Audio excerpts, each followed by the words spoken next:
Hai, jumpa lagi dengan saya, Mahdar di channel Mahdar Sekelangkong. Di kesempatan kali ini saya akan menjelaskan model. Bukan model investasi ya, tapi model dalam bahasa Inggris. Silakan disimak penjelasan berikut ini, biar kalian paham apa yang dimaksud dengan model dalam bahasa Inggris. Ini dia penjelasannya. Sekarang kita langsung membahas model auxiliary verbs.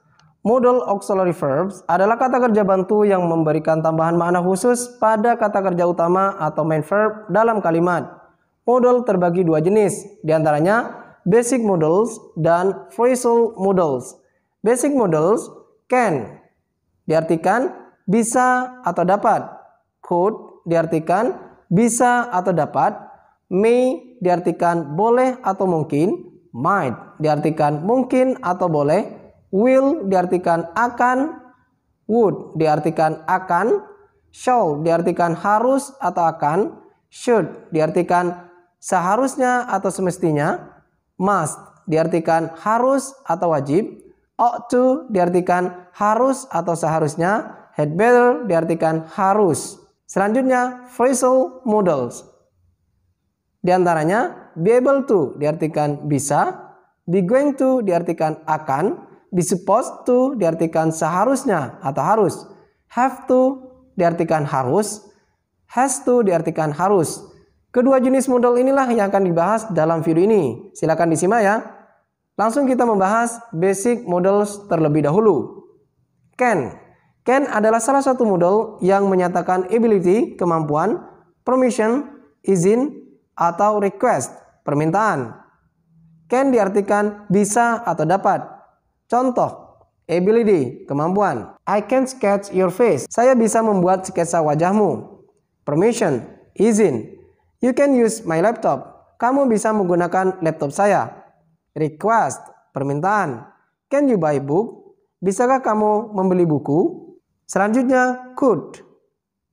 Could adalah salah satu model yang menyatakan past ability, kemampuan di masa lampau. Polite request, permintaan secara sopan, atau suggestion, saran. Could diartikan bisa atau dapat. Contoh, past ability, kemampuan di masa lampau. I could finish my work last night. Saya bisa menyelesaikan pekerjaan saya tadi malam. Polite request, permintaan secara sopan.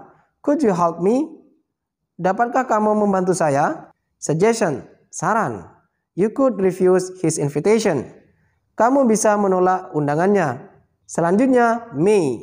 May adalah salah satu model yang menyatakan polite request, permintaan secara sopan, formal permission, izin secara formal, atau certainty, kepastian. May diartikan boleh. Contoh, polite request, permintaan secara sopan. May I have your phone number? Bolehkah saya memiliki nomor teleponmu? Formal permission, izin secara formal. You may open the window. Kamu boleh membuka jendela. Certainty, kepastian. She may be at the school. Dia mungkin berada di sekolah. Selanjutnya, might. Might adalah salah satu modal yang menyatakan certainty, kepastian. Might diartikan mungkin. Contoh, certainty. He might go to Jakarta. Dia mungkin pergi ke Jakarta. Selanjutnya, will. Will adalah salah satu model yang menyatakan willingness, kemauan, request, permintaan, atau certainty, kepastian. Will diartikan akan. Contoh, willingness, kemauan. She will improve her English. Dia akan meningkatkan bahasa Inggrisnya. Request, permintaan. Will you help them? Maukah kamu membantu mereka? Certainty, kepastian. We will be there at 7 p.m. Kita akan berada di sana pada jam 7 malam. Selanjutnya, would. Would adalah salah satu model yang menyatakan polite request, permintaan secara sopan, atau past willingness, kemauan di masa lampau. Contoh, polite request, permintaan secara sopan. Would you please open the door? Tolong bukakan pintu. Past willingness, kemauan di masa lampau. I would invite you last night. Saya akan mengundangmu tadi malam. Selanjutnya, shall. Shall adalah salah satu modal yang menyatakan suggestion, saran, atau willingness, kemauan. Shall diartikan harus atau akan. Contoh, suggestion, saran. Shall we sell our laptop? Haruskah kita menjual laptop kita? Willingness, kemauan. I shall pretend nothing happened. Saya akan berpura-pura seperti tidak terjadi apa-apa. Selanjutnya, should. Should adalah salah satu modal yang menyatakan advisability, anjuran, atau certainty. Should diartikan seharusnya atau semestinya. Advisability, anjuran. We should postpone this meeting. Kita seharusnya menunda rapat ini. Certainty, kepastian. You should apologize. Kamu semestinya meminta maaf. Selanjutnya, must. Must adalah salah satu modal yang menyatakan strong necessity atau obligation, kewajiban. Prohibition, larangan, atau certainty, kepastian. Contoh, strong necessity atau obligation. I must tell her the truth. Saya harus memberitahunya sebenarnya. Prohibition, larangan. You must not join the exam. Kamu dilarang ikut ujian. Certainty, kepastian. He must be sick. Dia pasti sakit. Selanjutnya, ought to. Ought to adalah salah satu modal yang menyatakan advisability atau certainty. Ought to diartikan harus atau seharusnya. Contoh, advisability, anjuran. She ought to take an English course. Dia harus mengambil kursus bahasa Inggris. Certainty, kepastian. You ought to wear the grey-white uniform on Monday. Kamu semestinya memakai seragam putih abu-abu pada hari Senin. Selanjutnya, had better. Had better adalah salah satu modal yang menyatakan advisability, anjuran. Had better diartikan harus. Contoh, advisability, anjuran. You had better obey the school regulation. Kamu harus mematuhi aturan sekolah. Sekarang lanjut ke pembahasan phrasal modals. Di antaranya, be able to, yang memiliki arti bisa. Be able to dapat digunakan untuk menyatakan kemampuan di masa sekarang atau di masa lampau. Contoh, he is able to operate computer. Dia bisa mengoperasikan sebuah komputer. Be able to. Be di sini merujuk kepada to be ya. Jadi tergantung subjeknya nanti. Kalau subjeknya subjek ketiga tunggal, maka to be yang digunakan adalah is. Sedangkan apabila subjeknya you with they, maka gunakanlah to be are. Khusus I, to be-nya adalah am.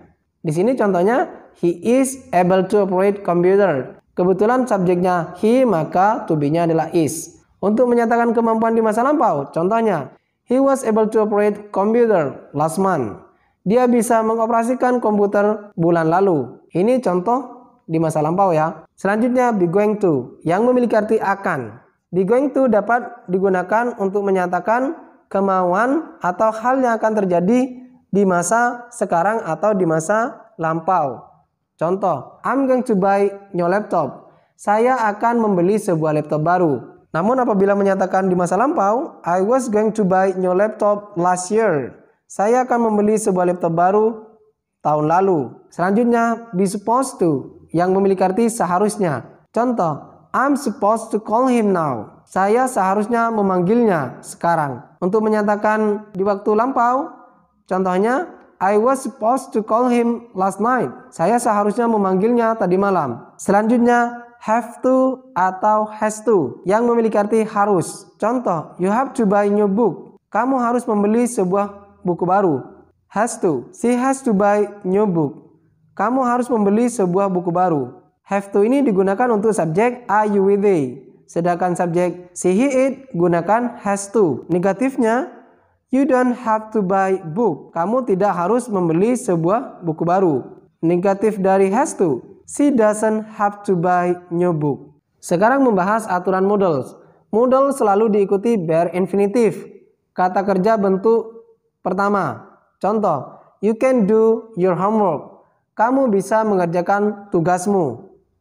Do di sini adalah bentuk kata kerja pertama. You can done your homework. Ini salah karena done di sini adalah bentuk ketiga atau past participle. Bentuk kata kerja ketiga dari do. Aturan berikutnya adalah modal tidak diberi tambahan s, is ataupun id. Contoh, she can dance. Dia bisa menari. Can di sini jadi salah karena ditambahkan s. Seharusnya adalah she can dance. Dia bisa menari. Jadi modal tidak boleh ditambahkan s, is, apalagi id. Aturan berikutnya, modal tidak terpengaruh oleh subjek kecuali yang phrasal modals. Contoh, I can read the text. You can read the text. She can read the text. Jadi meskipun subjeknya berbeda, I, you, she, tapi bentuk can di sini tidak ada perubahan. Aturan selanjutnya, modal tidak bisa langsung diikuti sesama modal, kecuali basic modals diikuti phrasal modals. Contoh, you will can speak English. Kamu akan bisa berbicara bahasa Inggris. Ini salah karena will dan can adalah sama-sama basic modals. Aturannya, sesama basic modals tidak boleh diletakkan secara bersamaan. Bagaimana dengan kalimat ini? You will be able to speak English. Kamu akan bisa berbicara bahasa Inggris. Ini benar karena basic modals diikuti oleh phrasal modals. You will be able to speak English. Bagaimana dengan aturan modal? Sudah paham? Kalau sudah paham, silakan kalian jawab pertanyaan ini dan tolong dijelaskan dalam kolom komentar di bawah ini ya. Ini dia kalimatnya. You can in a can.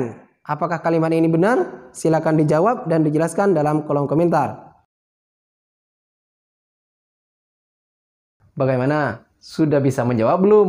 Kalau sudah bisa menjawab, silakan langsung tulis saja dalam kolom komentar ya. Saya tunggu. Thank you. Terima kasih. Matur sekelangkong.